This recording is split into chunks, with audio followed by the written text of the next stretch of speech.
Ya, muy bien. Muy bienvenidos y bienvenidas a nuestro podcast Conversar con Simpatía. Ciencia y reflexión para la transformación. Exactamente. En el capítulo de hoy queremos conversar sobre cómo nos explicamos la realidad. Ese es un tema. Venimos livianitos hoy. ¿Cómo nos explica, o desde dónde nos explicamos la realidad? Uh-huh. Yo creo que eso es lo más preciso. ¿Desde dónde nos explicamos la realidad? Uh-huh. Así que mi nombre es Angélica Suil y estoy junto a Alejandro Millán, quienes somos cofundadores de la consultora Simpatía, y nos encontramos aquí felices de poder compartir hoy. Bienvenido, Alejandro. Muchas gracias, Angélica. A ver, veamos qué sale hoy día. Que se conversa. ¿Qué se conversa? Oye, ¿te ves bien hoy día? ¿Sí? ¿Me veo bien o tú me ves bien? Depende. Justamente es lo que vamos a empezar a conversar sobre la percepción. Porque también Alejandro lo podría mirar a otra persona y decir, oh, no te ves nada bien. Uh-huh. ¿Sí? ¿Y de qué depende eso?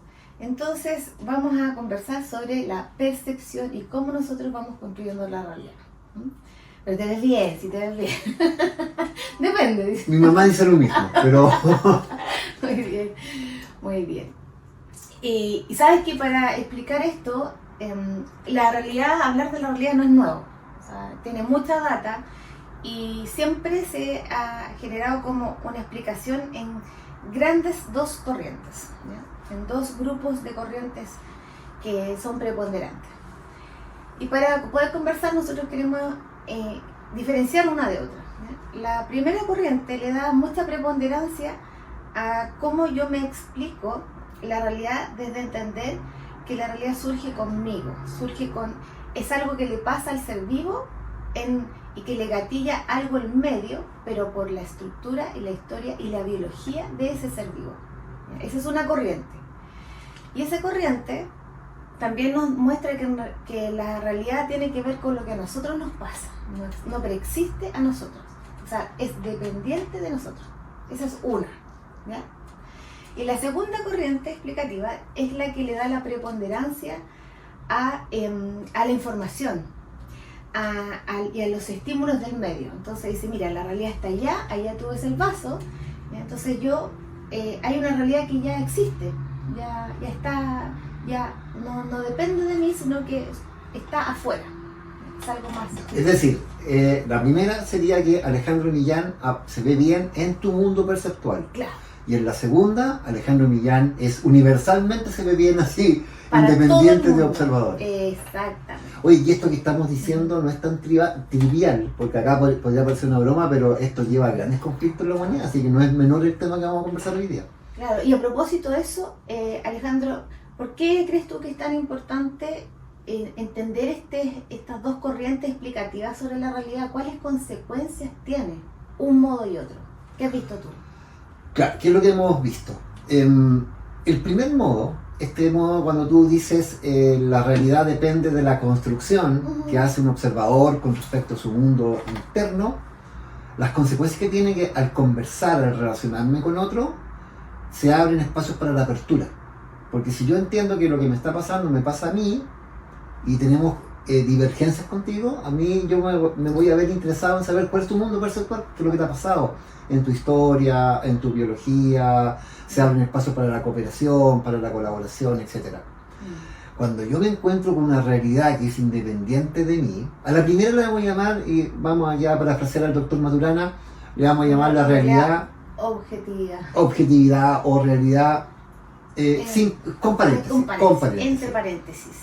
Justamente. Y la realidad u objetividad sin paréntesis, que es cuando yo me encuentro con un mundo dado, con una realidad afuera. Si yo me encontré ya con la realidad, yo ya me encontré. Mira que soy afortunado, soy buen observador, por lo tanto, si tú tienes una realidad distinta, mi tendencia puede ser a negarte, no escucharte, no colaborar contigo, obligarte, presionarte a que veas mi realidad. Y en los casos extremos, si no la ves, simplemente te termino sacando de los espacios de colaboración conmigo. Así es. Estaba mirando, pensando en este mismo micrófono, ¿sí? Que claro, este es un objeto perceptual, pero para nosotros es un micrófono porque tenemos una historia y lo hemos configurado así, en nuestra Ujú. experiencia sensomotora, en nuestra explicación, ¿sí? En nuestra forma de aproximarnos con este objeto. Pero por ejemplo, para un niño que todavía que no sé, de 2 o 3 años, a lo mejor puede ser un juguete. Exactamente. Entonces, por eso el doctor decía, bueno, todos los objetos los vamos a colocar como entre paréntesis, porque dependen de quién, del observador. Pero cuando yo le saco el paréntesis, no, eso es un micrófono para todo el mundo, y no hay otra posibilidad. ¿Eso? Exactamente, no hay ninguna posibilidad de mirarlo distinto. Ya. Me surge una duda, Angélica, y si alguien quiere seguir profundizando en esto que estamos conversando, ¿dónde podrían buscarnos? Ah, el minuto del anuncio, ¿no? El minuto del anuncio. Sí, bueno, a todos quienes nos escuchan, nos pueden seguir en nuestras redes, @simpatiaconsultores, y también suscribirse en nuestros canales de YouTube y Spotify en Conversar con Simpatía. Bueno, ¿en qué estamos? Estamos hablando de las consecuencias. ¿Sí? Estábamos hablando de las consecuencias y de De estas un dos modo y miradas. otro. Ujú. Sí, a mí, complementando lo que decías de las consecuencias, me surge esto de que cuando yo creo que hay una única realidad, me puedo volver una persona muy arrogante, muy prepotente, como dicen, muy terca. Y eso genera mucho malestar, genera mucha división y conflictos con las personas. ¿Sí? Porque más me genera una sensación de certeza. Claro. Y si tengo la certeza, inclusive puede ser bien intencionado, pero si yo creo que tengo la certeza absoluta, hasta me creo con un deber personal de andar predicándolo por la vida, andarlo diciendo por la vida. Sí, yo creo que hay que tener ojo ahí con cómo yo me explico la realidad, porque surge que una persona, si tú le dices, oye, ya, pero no sé, tienes que ser objetiva, tienes que mirar las cosas de esta manera, en el fondo lo que le estoy diciendo, ve las cosas como yo las veo. Exactamente. Y eso surge que la gente se aleje, que no le gusta convivir con el otro, y todas las cosas que ya mencionaste. Ya conversamos. Ahora me surge una duda con respecto a esto, y es la duda que me surgió la primera vez que vi esto. Después vamos a recomendar un libro, Sí. y es el tema de el relativismo. O sea, no se podría interpretar de repente entonces que no hay un mundo de donde tomarme, que en realidad la moral, la ética, porque cada uno construye su propia realidad. Claro, como que todo es relativo, entonces, bueno, todo depende, y si eso es así, sería súper complicado hacer cosas, ¿no? Claro. Sería súper complicado generar, por ejemplo, acuerdos, propósitos y trabajar haciendo cosas juntos. Así es, la idea no es relativizar todo, sino que tenemos que entender el fenómeno humano para poder saber cómo es que hacemos cosas juntos cuando percibimos cosas distintas. Porque en definitiva lo que vemos en la sociedad es que efectivamente las personas sí coordinamos acciones todo el día. Nos Claro. estamos moviendo, es cosa de ver el tránsito, las conversaciones. ¿Y cómo ocurre eso? ¿Cómo ocurre ese fenómeno que llegamos a coordinar cosas juntos si es que cada uno está construyendo realidades desde su propia biología? Claro, y sí que a cada persona le gatillan cosas distintas. Entonces la pregunta sería, ¿cómo hacemos cosas juntos?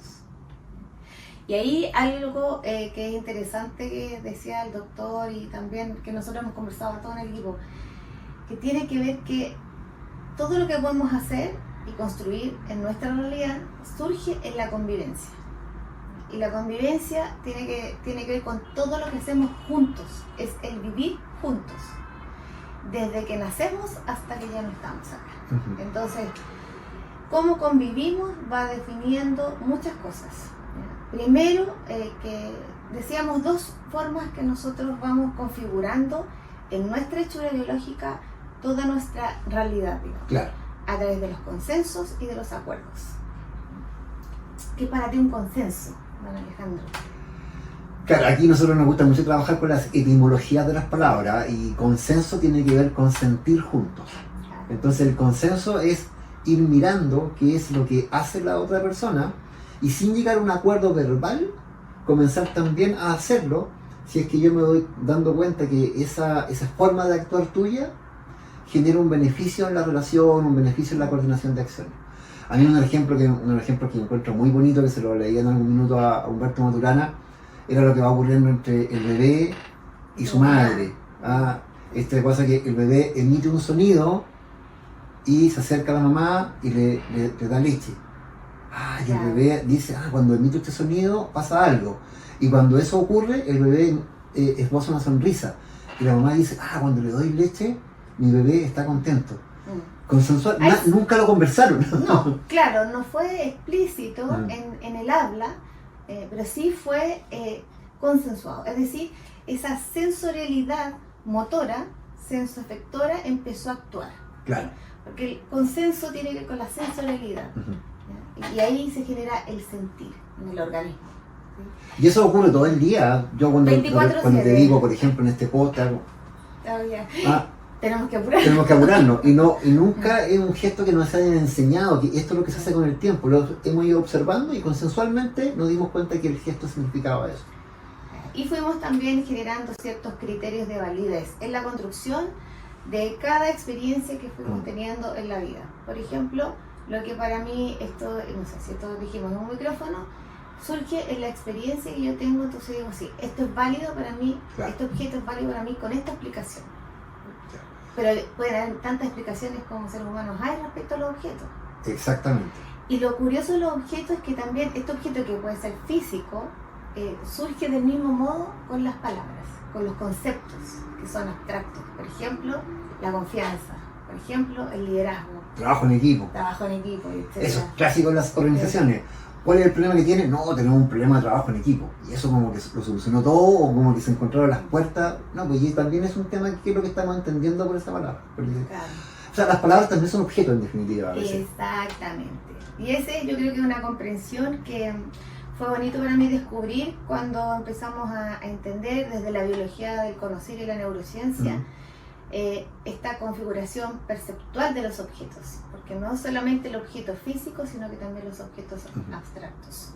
El lenguaje, que vamos a hablar otro día también en profundidad del lenguaje. Ahora, habíamos hablado de uno de los Sí. mecanismos que coordinamos acciones, que es la consensualidad. Y lo Pero otro, también podemos trabajar no consensualmente, sino con acuerdos específicos. claro, vamos a generar acuerdos donde yo te puedo pedir que hagamos ciertas cosas juntos y podamos generarlos también a través de acuerdos explícitos. Por ejemplo, un O no tan contrato de explícito. trabajo es un acuerdo explícito Una ley de tránsito es un acuerdo de convivencia social. de convivencia social. Claro.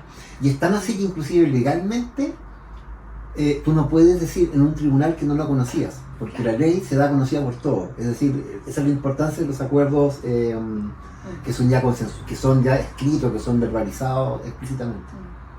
Entonces, en las organizaciones, en las familias, en las relaciones sociales, se van dando estos dos simultáneamente, según lo que... Van surgiendo los dos. Una vez estaba en una sesión de coaching y estaba trabajando con un ejecutivo que era muy bueno para el sarcasmo. ¿Ya? Cualquier coincidencia, por favor. Creo conocerlo. No lo puedes conocer. Esta persona tenía el sarcasmo muy disponible porque obviamente lo había aprendido en alguna parte. Entonces lo que conversábamos era que yo le decía, pero fíjate que tú tienes disponible el sarcasmo y cuando te ocurre el sarcasmo las personas se ríen y entonces tú encuentras que es apropiado. Sin embargo, no ves el otro espacio que genera dolor, porque es burlarse de otra persona, etc. Entonces me decían, ya, pero si no es tan grave, si es para distender el ambiente laboral, etc. Y sin embargo yo le decía, ¿y tú te pasas tú también en las fiestas de los encuentros familiares? Sí, pues sí, yo soy de las me reír de la familia, le pongo la gracia. Y le dije, ¿y tus hijos te están observando? Sí, y también se ríen, y también algunos ya son buenos para la talla. Le dije, pero te fijas que nosotros inocentemente no nos damos cuenta cómo vamos conservando esa red de conversaciones, de cómo constituimos la realidad, porque eso es válido en esta cultura. Y por ejemplo, uno de tus hijos puede estar aprendiendo a hacer bullying sin saberlo, porque ocurre en la convivencia. Entonces es súper importante que nosotros tengamos mucha atención a cómo vamos generando el mundo, a nosotros, pero también a otros. Es decir, que el bullying podría llegar a partir como un gesto bien intencionado, Claro. de generar un buen ambiente con mis compañeros, porque es lo que aprendí en mi grupo familiar y mi núcleo, y no entiendo las consecuencias que va teniendo. Claro. Entonces hay que ser cuidadoso, no solamente con lo que decimos, con lo que acordamos con una escrita, sino con lo que vamos haciendo día a día. Porque las consecuencias son importantes, no son menores, son bien costosas además. De hecho hay mucho bullying hoy día todavía en los colegios y nosotros decimos, pero ¿cómo y por qué? Bueno, vamos viendo cómo nosotros estamos generando nuestra realidad. Exactamente. ¿Sí? Cómo estamos creando consensos o cómo estamos educando también a las personas con las que convivimos. Ujú. Oye, Alejandro, y me acordé de algo, porque nosotros hemos mostrado dos modos de explicar la realidad. Uno como esta objetividad entre paréntesis, que es como, depende del observador, y la otra que es externa. Afuera. Cuéntame algo que haya pasado importante en tu vida de poder entender este camino explicativo, que es de la objetividad entre paréntesis. Mira, y tiene que ver con este tema del sarcasmo, a cómo la persona esta que era sarcástica fue construyendo personas a su alrededor y realidades a su alrededor. Y una de las cosas que yo me he dado cuenta que me hizo mucho sentido es cómo yo construyo los mundos que me van ocurriendo. Y de repente yo lo pongo afuera. Digo, pero ¿cómo me fue a ocurrir esto? ¿Cómo fueron tan injustos conmigo? Y de lo que me fui dando cuenta es que cómo yo revisando las acciones, las conversaciones que había tenido, me doy cuenta que yo fui construyendo efectivamente esa realidad que yo creí que estaba afuera. Por lo tanto, hoy día trato, y es lo que conversábamos delante, que es un proceso que no ocurre instantáneamente, pero ya soy más reflexivo con respecto a qué voy haciendo y qué tipos de mundos estoy construyendo. Entonces, ya como que me salgo de la dinámica de mira lo que me ocurrió. Y me hago la pregunta es, ¿de qué forma yo construí lo que está ocurriendo? Sí. ¿Y tú?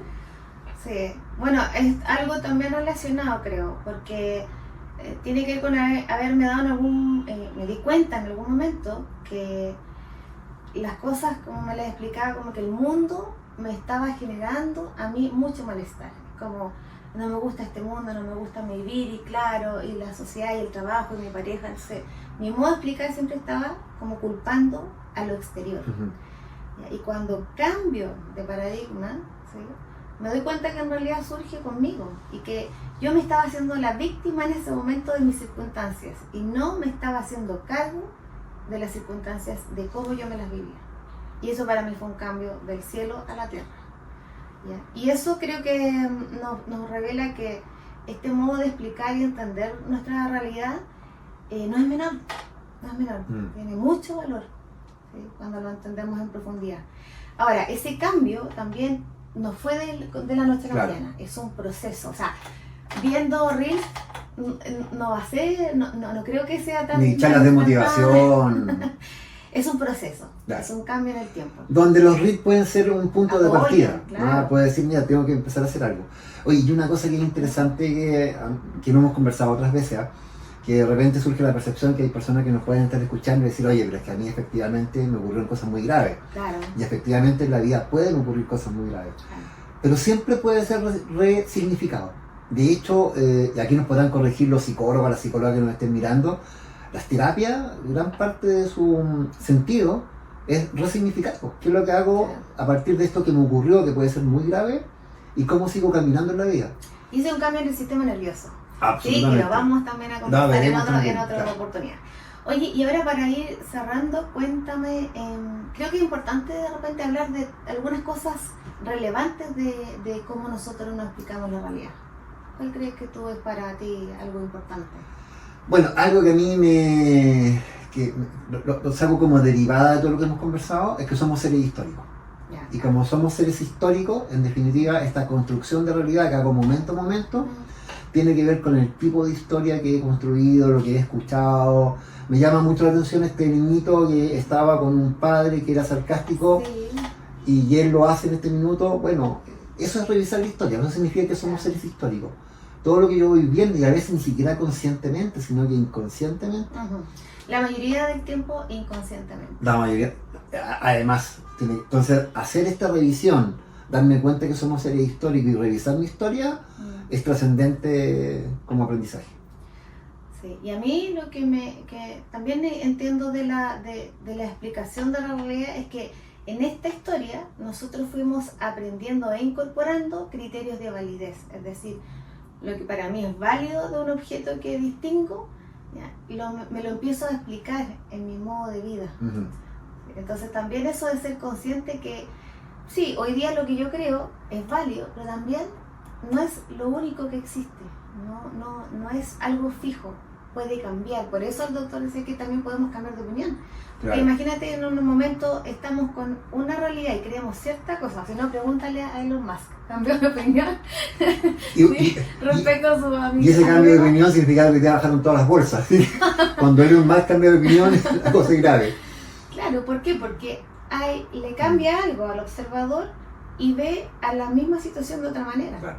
¿Ya? Entonces eso también, yo creo que son dos cosas, hay muchas más, pero creo que con eso está bien. Y disculpa, y eso que tú hablas de los criterios de validación es súper importante porque en definitiva la construcción de acciones en conjunto tiene que ver con esta búsqueda de criterios de validación que nos hacen sentido, y si te hace sentido a ti y a mí, es un punto de partida para coordinar acciones.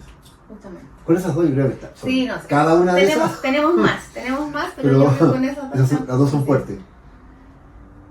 Nos despedimos. ¿Sí? Nos despedimos. Sí.